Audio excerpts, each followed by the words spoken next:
what do you mean by professionalisation? How it applies in your area of work?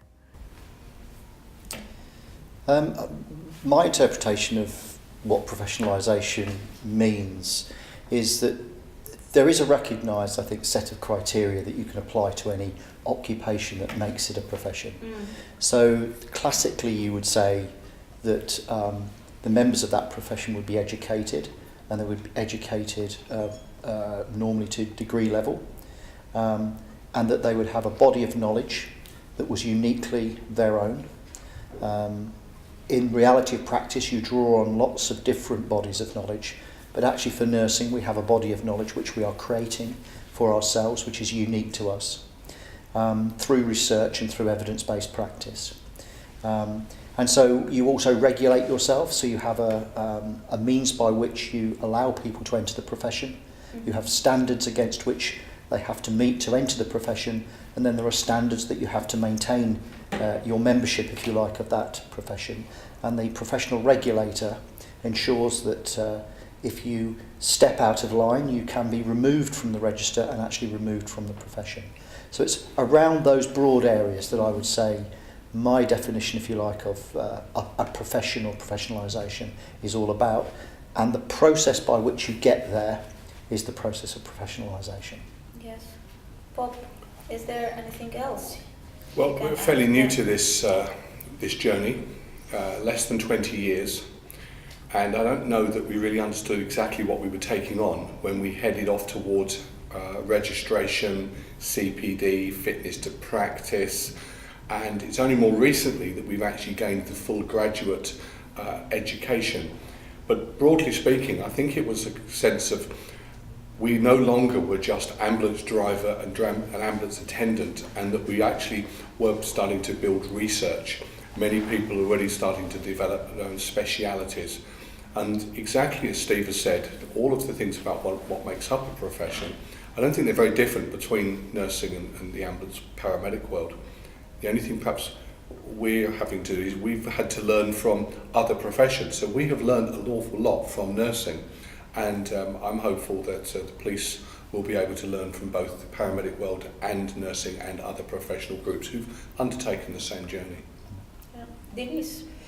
Yeah, I would agree. I would agree with kind of both points, and I think it is about that kind of creating a knowledge base, and particularly, you know, in relation to kind of evidence-based practice is quite critical. You know, the idea about regulation, the idea about kind of education, and I think for policing, I think one of the challenges is that they're only kind of partway on that kind of journey.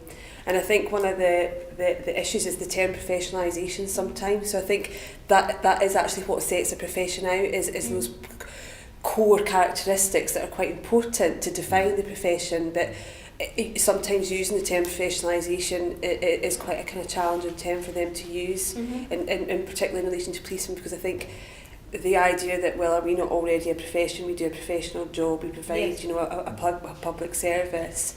So I think it's about that. But I think in order to sort of progress in relation to, I suppose, enhancing the organisation, the police service, those traits are a requirement, and particularly in relation to the complex jobs that they now do. Can I just add one additional point to that? That is, just when you think, you know, we've got to this point of we're now professionalised, you haven't. It's an ongoing journey. We talk about lifelong learning, and that's a common saying within education, but also within professionalisation. You start with what Steve talked about, building that research base. And prior to us moving down this journey 20 years ago, we did what we did as ambulance paramedics because that's what we did. We didn't know why we were doing it, or we didn't really have an evidence base for it. And increasingly now we're actually seeing a point where we do this because of this piece of research, or this has led us to change our practice. And it is being open and aware to what is going on, perhaps even on an international level that you can draw from and learn from. And this will go on into the future, and it carries on.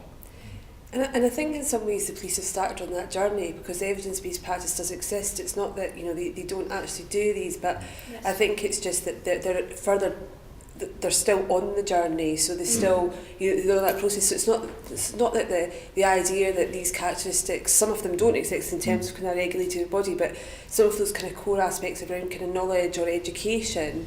You know, we have people who complete degrees or graduate, you know, graduates within the police service already. So I think it's more a formalisation of some of those kind of characteristics and making them more kind of apparent. So they actually do exist within policing at the moment. It's not to say that they don't, but it's just a more kind of formalised kind of journey and process, and making it part of the kind of a realisation or embedding it, I think, probably within the field of the policing is the process that's going at the moment, and they're just at the start of that journey, I think.